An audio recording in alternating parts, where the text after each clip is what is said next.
आपल्या सर्व विद्यार्थ्यांचं प्रथमतः हार्दिक स्वागत। विद्यार्थी मित्रांनो, आज आपण आपल्या मराठी विषयातील इयत्ता 10वीतील विभाग क्रमांक 3 मधील घटक क्रमांक 12 ही कविता आहे, ती म्हणजे भरतवाक्य। या कवितेच्या संदर्भामध्ये आज आपण चर्चा करणार आहोत। विद्यार्थी मित्रांनो, महाराष्ट्र ही संतांची भूमी आहे, वीरांची भूमी आहे। इथं संतत्व आणि वीरत्व हे एकत्र नांदलेलं आहे। पंडित कवी यांनी सुद्धा या महाराष्ट्रामध्ये एक चांगल्या पद्धतीचं साहित्याच्या माध्यमातून काम केलेलं आहे। तर प्रामुख्याने कवितेचं जे आपले शीर्षक आहे भरतवाक्य। भरतवाक्य म्हणजे नाटकातील हे शेवटचं वाक्य आहे। उपसंहाराचा ज्यावेळेस शेवट करायचा असतो, ज्या पद्यरचनेने शेवट होत असतो, त्याला भरतवाक्य या अर्थानं या ठिकाणी म्हटलेलं आहे।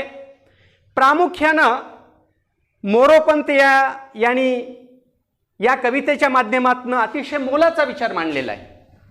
प्रामुख्यानं मोरोपंतांचा कालखंड जर आपण पाहिला तर 1729 ते 1794 या कालखंडामध्ये मोरोपंतांनी या ठिकाणी महाराष्ट्रामध्ये साहित्याच्या रूपाने या ठिकाणी सेवा केलेली आहे। त्यांच्या जीवनाचा, त्यांच्या साहित्य कृतीचा आपण प्रथमतः परिचय पाहणार आहोत। प्रामुख्यानं मोरोपंतांचं नाव घेतल्यानंतर महाराष्ट्राच्या सारस्वतामध्ये प्रामुख्याने एक पंडित कवी, एक विद्वान कवी म्हणून मोरोपंत यांच्याकडे पाहिलं जातं। एक काव्याच्या क्षेत्रामध्ये नाटक, व्याकरण असेल, या क्षेत्रामध्ये एक अलंकारवादी या ठिकाणी विचार एक प्रकारे त्यांनी मांडलेला आहे। आपल्या जीवनामध्ये वेदांताचं अध्ययन या ठिकाणी चांगल्या प्रकारे त्यांनी केलेलं आहे। त्यांच्या मराठी सारस्वतामध्ये विपुल अशा स्वरूपाच्या रचना आहेत। प्रामुख्यानं त्यांच्या काव्यकृती जर आपण पाहिल्या तर आपल्याला असं दिसेल की 268 काव्यकृती त्यांच्या म्हणजे नावावर या ठिकाणी मराठी साहित्यामध्ये आहेत। त्यांचं साहित्य जर आपण पाहिलं तर प्रामुख्यानं आर्यभारत, केकावली, मंत्र भागवत, मंत्र रामायण, श्रीकृष्ण विजय, हरिवंश या रचनेमध्ये त्यांच्या सर्व काव्यरचना या ठिकाणी संग्रहित केलेल्या आहेत।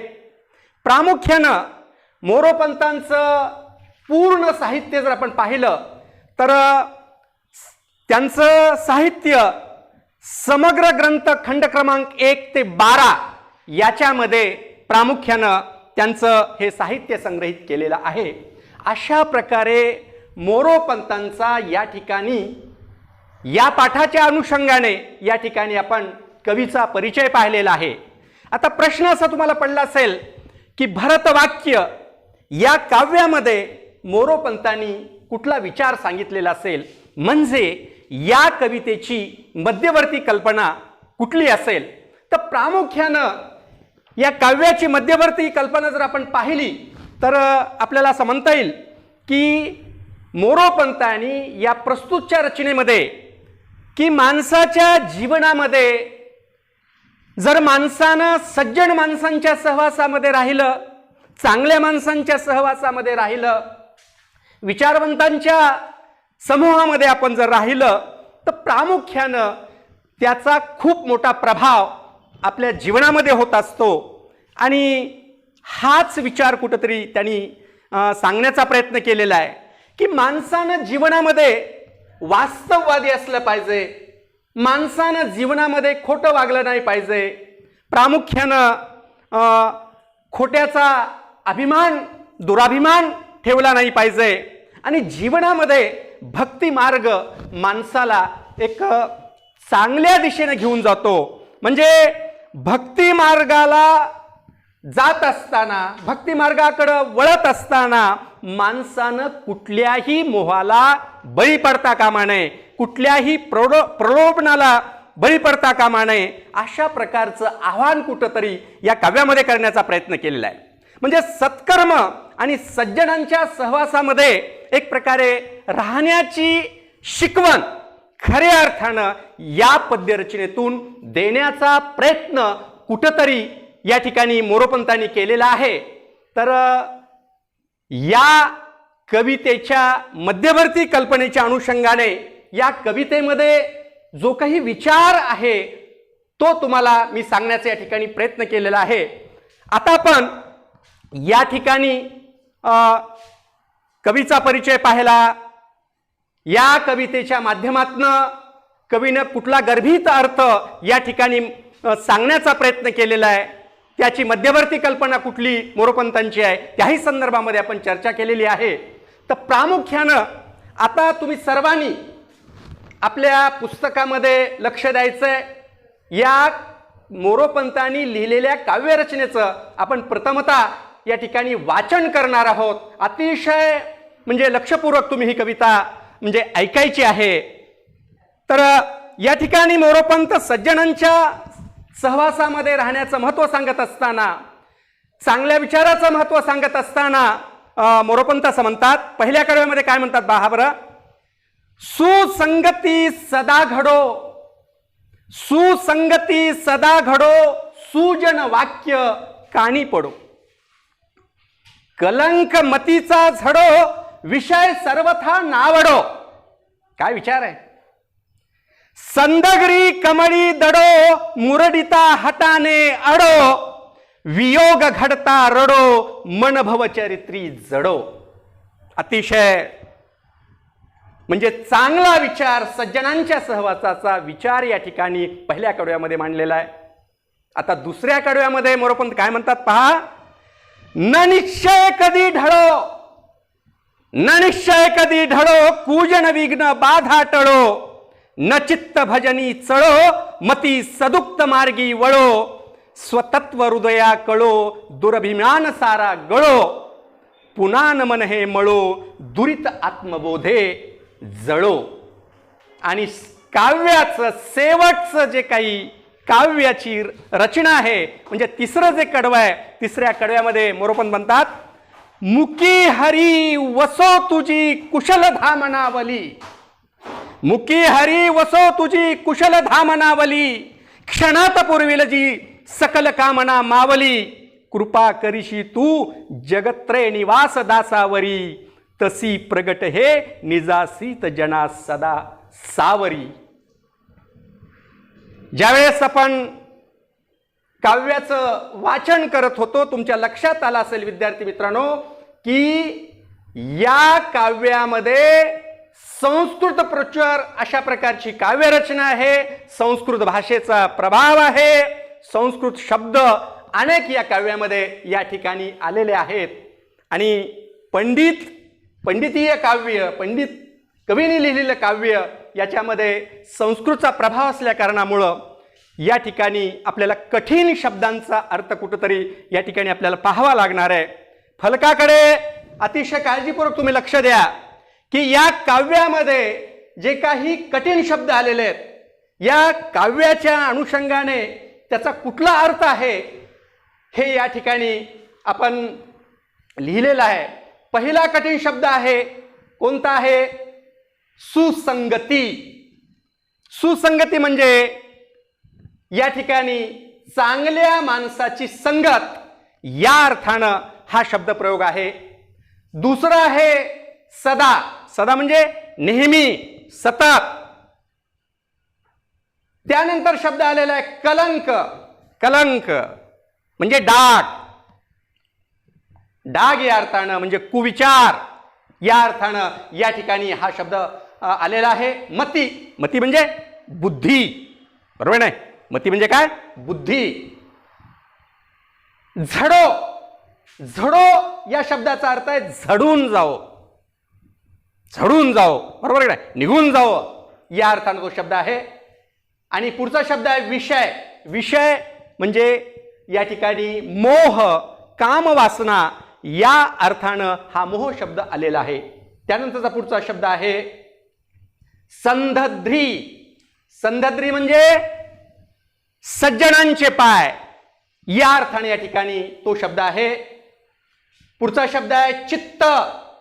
चित्त म्हणजे मन, अंतकरण, या अर्थाने हा शब्द आहे. कमली. कमली म्हणजे कमल फुलामध्ये, या अर्थानं त्याचा अर्थ आहे. पुढचा शब्द आहे सदुक्त मार्गी. सदुक्त मार्गी म्हणजे चांगल्या वाटेला, चांगल्या मार्गाला, अशा अर्थानं त्या शब्दाचा अर्थ आहे. आणि पुढचा शब्द आहे दुरभिमान. दुरभिमान म्हणजे व्यर्थाभिमान. काही काही माणसाला व्यर्थाभिमान असतो ना, या अर्थानं या ठिकाणी हा या शब्दाचा अर्थ आहे. पुढचा शब्द आहे दुरित. दुरित म्हणजे वाईट कृत्य. दुरित म्हणजे वाईट कृत्य. आणि पुढचा शब्द आहे आत्मबोधे. आत्मबोधे म्हणजे आत्मज्ञानाने. आणि शेवटचा शब्द आहे निजाश्रित जना भक्त, या अर्थानं. म्हणजे ह्या काव्यामध्ये पंडिती काव्य असल्यामुळे संस्कृतचा प्रचूर एक प्रभाव असल्या कारणामुळं या ठिकाणी या कठीण शब्दांचे अर्थ या काव्याच्या अनुषंगाने या ठिकाणी आपण प्रथमतः पाहिलेले आहेत.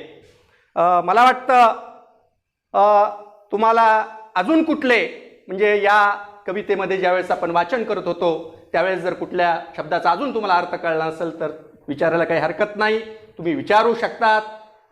तर या ठिकाणी कठीण शब्दांचे आपण अर्थ तर पाहिलेले आहेत, परंतु टिपेच्या माध्यमातून आपण त्या टिपेचा अर्थ पाहणार आहोत. आता मी फलकावरचं हे कठीण शब्द सर्वांनी लिहून घेतलेले आहेत का? सर्वांनी लिहून घ्या. थोडासा तुम्हाला मी वेळ देतो आहे. कुणाचे राहिलेत का? हां, काही हरकत नाही. घेतले ना? सर्वांचे झाले ना? ठीक आहे. तर या ठिकाणी आता मी हे शब्दार्थ जे लिहिलेले आहेत ते मी फलकावरचे पुसून टाकतोय.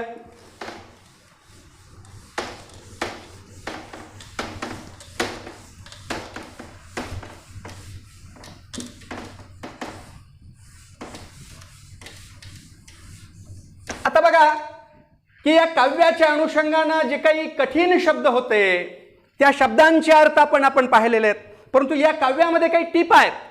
काय आहेत? त्याला आपण या ठिकाणी टीपा म्हणतोय. म्हणजे त्या टिपांचा अर्थ काय आहे हे सुद्धा तुमच्या लक्षात येईल. तर प्रामुख्यानं पहिली जी टीप आहे ती आहे भरत वाक्य. भरत वाक्य. तर भरत वाक्य म्हणजे काय हे जर तुमच्या वहीमध्ये त्याचा अर्थ जर तुम्ही लिहून घेतला तर मला वाटतं अतिशय चांगलं होईल. तर भरत वाक्य म्हणजे मी फलकावर न लिहिता तुम्ही थोडंसं आपल्या वहीमध्ये ते लिहून घ्यायचं आहे. भरत वाक्य म्हणजे नाटकातील शेवटचे वाक्य. इथं कारण केकावली ग्रंथामधून ही रचना आपल्या अभ्यासक्रमासाठी घेतलेली आहे. तर केकावली या ग्रंथाचा शेवट करत असताना, उपसंहार करत असताना त्यातली शेवटची या ठिकाणी जी पद्यरचना आहे या अर्थानं हे भरतवाक्य या ठिकाणी वापरलेलं आहे. लिहून घेतलंय ना? ठीक आहे. तर दुसरी टीपा आहे कुशल धामनावली. दुसरी कोणती आहे रे? दुसरी आहे कुशल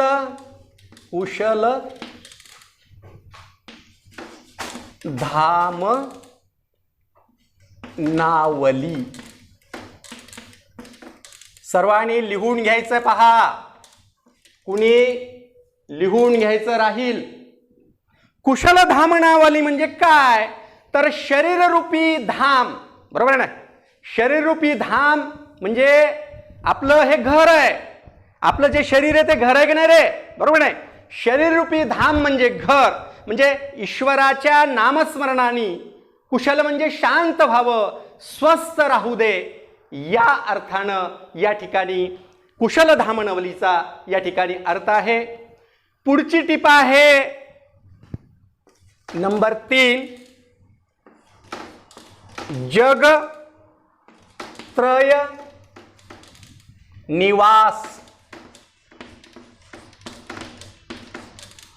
जगत्रय निवास दासावरी. दासावरी. म्हणजे काय रे?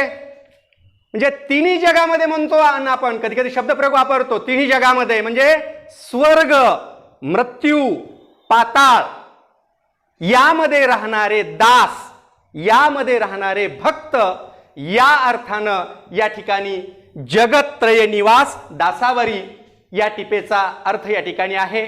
आणि शेवटची टिपा आहे केकावली. बरोबर आहे? शेवटची कोणती आहे? केकावली. केकावली. आता तुम्हाला प्रश्न पडला असेल की केकावली म्हणजे काय बाबा सर, आणि काय म्हटलंय बाबा केकावली? तर केकावली म्हणजे काय? केका म्हणजे मोरांचा टाहो. तुम्ही ऐकलं खरं कधी? आपल्या शेतामध्ये मोर असतात ना, मोर ओरडतात, कॉय कॉय कॉय, अशा प्रकारचा टाहो. या अर्थानं केका म्हणजे मोराचा टाहो आणि आवली म्हणजे ओळ. आवली म्हणजे ओळ. म्हणजे केकावली म्हणजे सततचा टाहो. म्हणजे मोरोपंतांची जी काव्यरचना आहे, जो काव्यरचनेचा जो छंदाचा प्रकार आहे, या मोरोपंतांच्या काव्यरचनेच्या छंदाला या ठिकाणी केकावली या अर्थानं आपल्याला या ठिकाणी म्हणता येईल.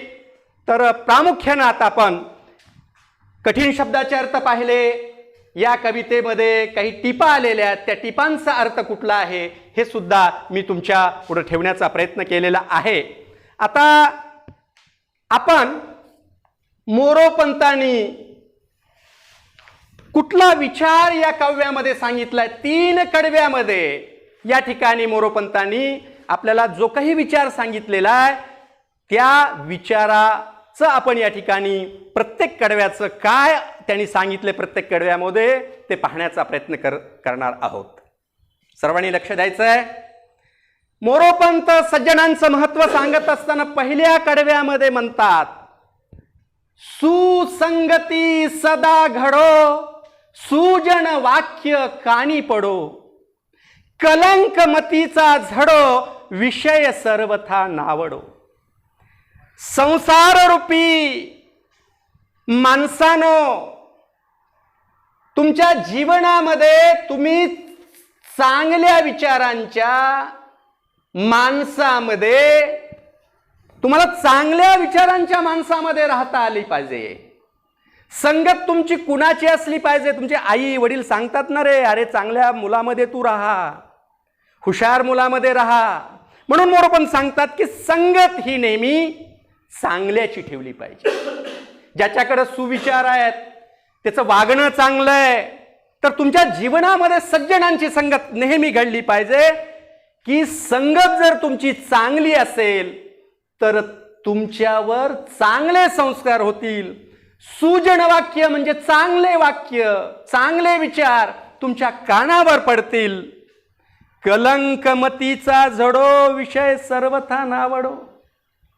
बघा, सज्जनांचं महत्व सांगत असताना मोरोपंत म्हणतात की बुद्धीतील वाईट विचार तुमच्या झडून जावो.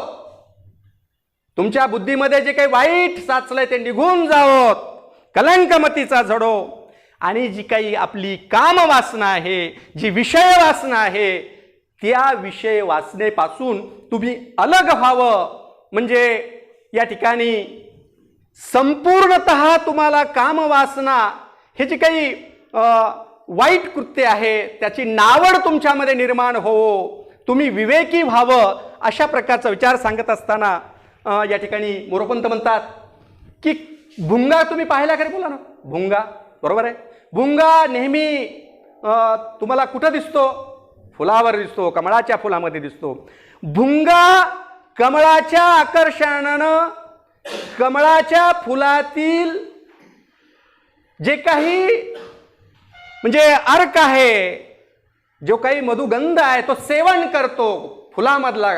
म्हणजे ज्याप्रमाणे जर फुलापासून त्याला वेगळं केलं तर त्याला आवडत नाहीये, त्याला वाईट वाटतं, तसं तुम्ही सज्जनांच्या सहवासात असलं पाहिजे.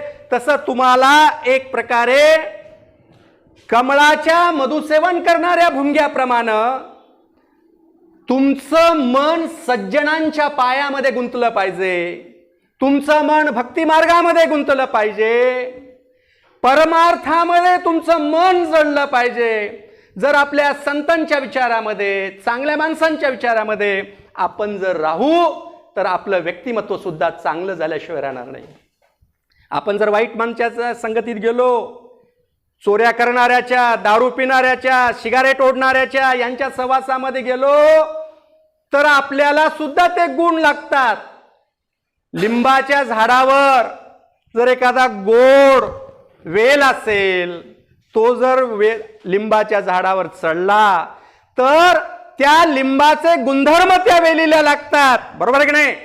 म्हणजे या ठिकाणी वाईटाच्या संगतीमध्ये आपण जर गेलो तर आपण सुद्धा वाईट होऊ. अशा प्रकारचा पहिल्या कडव्यामध्ये या ठिकाणी या काव्यरचनाच्या अनुषंगाने हा अर्थांश आहे. जो काही अर्थांश आहे तो ठेवण्याचा मी प्रयत्न या ठिकाणी केलेला आहे. दुसरं कडवं कोणतं बघा.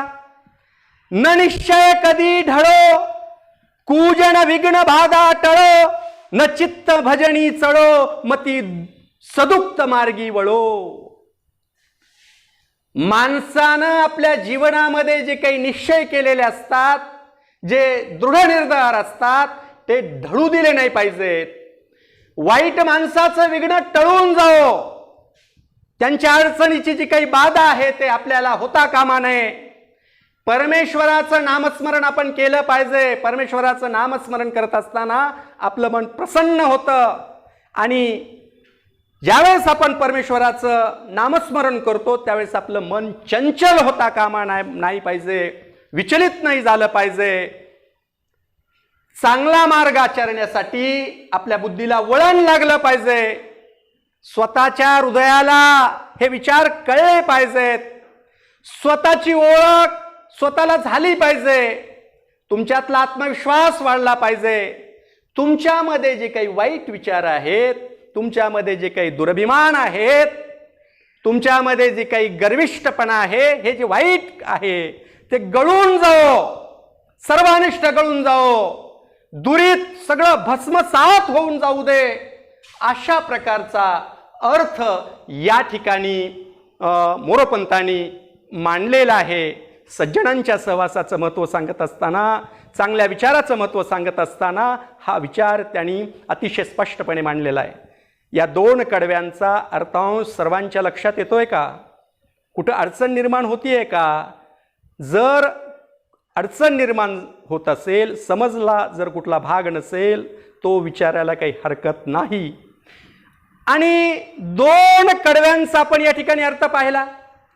तिसरं कडवं आहे. तिसऱ्या कडव्यामध्ये मोरोपंतांनी अतिशय चांगला विचार सांगितलेला आहे.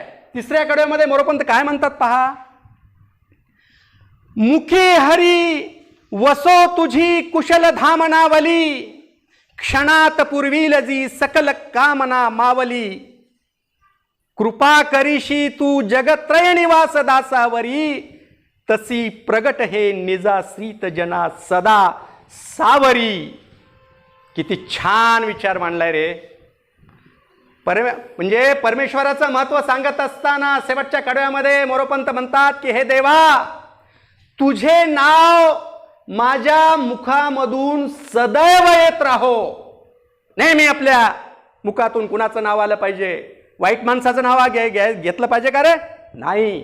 परमेश्वराचं नाव हे देवा माझ्या मुखातून येऊ दे. माझे शरीर जे आहे ते तुझ्या नामोच्चारानं कुशल होऊ दे, पावन होऊ दे. तुझ्या नामस्मरणाने माझ्या मनाच्या सर्व इच्छा या ठिकाणी तत्काळ पुरवल्या जातात. तिन्ही जगामध्ये जो स्वर्गलोक आहे, इहलोक आहे, जो पाताळ आहे, या तिन्ही लोक म्हणजे जगतामध्ये राहणाऱ्या भक्तावर तू कृपावंत होतोस. परमेश्वर आपल्यावर माया करतो ना रे. आपण सर्व लेकरं कुणाची आहोत रे? परमेश्वराची लेकरं आहोत. आपण परमेश्वराचे भक्त आहोत आणि म्हणून तू कृपावंत या ठिकाणी होतोस. तसं तुझ्या आश्रयाला जी जी माणसं येतात, जे जे भक्त तुझ्याकडे येतात, शरण आलेल्या तुझ्या भक्तावर या ठिकाणी तुझी नेहमी या ठिकाणी कृपा असते. म्हणजे कुठंतरी आधार असतो, आसरा असतो, ती प्रकट होऊ दे, ते आम्हाला मिळो, अशा प्रकारचा अर्थांश या ठिकाणी काव्यामध्ये मांडलेला आहे. म्हणजे या काव्यामध्ये चांगल्या विचाराचं, चांगल्या संगतीचं कुठंतरी महत्त्व सांगत असताना अनेक उदाहरणं या ठिकाणी मोरोपंतांनी दिलेले आहेत. अतिशय आपल्या जीवनामध्ये अरे पुस्तकातून काय घ्यायचं असतं, या पुस्तकातून या सगळ्या याच्यातून आपल्या जीवन गाठोड्यामध्ये साठवायचे असतात चांगले विचार, जे की आपल्या जीवन प्रवासामध्ये ह्या सर्व म्हणजे घटकातून आपण जे काही घेत असतो ते आपण आपल्या आचरणात आणलं पाहिजे आणि आपलं व्यक्तिमत्व या ठिकाणी या विचारानं सुदृढ होत असतं. म्हणून कुठंतरी एक सज्जनांचं महत्त्व, चांगल्यांचं महत्त्व या ठिकाणी सांगून या ठिकाणी अतिशय मोरोपंतांनी मोलाचा विचार या ठिकाणी आपल्याला दिलेला आहे. तर या कवितेच्या अनुषंगानं आपण कवीचा परिचय पाहिला, कवीनं या कवितेमध्ये काय सांगण्याचा प्रयत्न केलेला आहे. या कवितेमध्ये काही कठीण शब्द होते, त्या कठीण शब्दांचाही अर्थ या ठिकाणी आपण पाहिलेला आहे. कुठल्या शब्दाचा अर्थ जर कळला नसेल तर त्या विद्यार्थ्यानं मला विचारायचं की सर या शब्दाचा या कवितेच्या अनुषंगानं कुठला विचार आहे. आपण त्यानंतर या 3 कडव्यामध्ये मोरोपंतांनी जो काही गर्भित अर्थ मांडलेला आहे, जो काही मोलाचा अर्थ मांडलेला आहे, तो विचार माझ्या परीनं, माझ्या म्हणजे आकलनानुसार, माझ्या बुद्धीप्रमाणे जो काही मला या काव्याच्या अनुषंगाने जो अर्थ कळला ते तुमच्या पुढे मी या ठिकाणी मांडण्याचा प्रयत्न केलेला आहे. अतिशय तुम्ही अध्यापन करत असताना प्रश्नांची उत्तर असतील आणि शांत मनानं हा पाठ तुम्ही ऐकलात त्याबद्दल या ठिकाणी मी आपले धन्यवाद व्यक्त करतो. तर या ठिकाणी या कवितेवरचा फक्त मी एक प्रश्न या ठिकाणी तुम्हाला देणार आहे. तर प्रश्न या ठिकाणी लिहून घ्या. म्हणजे गृहपाठ जो आहे तो या ठिकाणी आहे अतिशय म्हणजे अभ्यास करून, कवितेचं वाचन करून या ठिकाणी तो गृहपाठ तुम्ही या ठिकाणी लिहायचा आहे. शेवटचा जो भाग आहे तो गृहपाठ. तर गृहपाठावरचा प्रश्न घ्या. सर्वांनी वह्या उघडल्यात, पेन. भरतवाक्य या कवितेची मध्यवर्ती कल्पना स्पष्ट करा. सर्वांनी अभ्यास करून फक्त एक छोटासा मी गृहपाठ दिलेला आहे, त्या गृहपाठाचं तुम्ही अभ्यास करून गृहपाठ या ठिकाणी सोडवायचा आहे. परत आपल्या सर्वांच्या या ठिकाणी दिलेल्या प्रतिसादाबद्दल आणि शांतता वर्गामध्ये ठेवल्याबद्दल अतिशय म्हणजे लक्षपूर्वक तुम्ही या ठिकाणी या कवितेचं श्रवण केलेलं आहे. या ठिकाणी हा घटक मी या ठिकाणी थांबवतोय. धन्यवाद.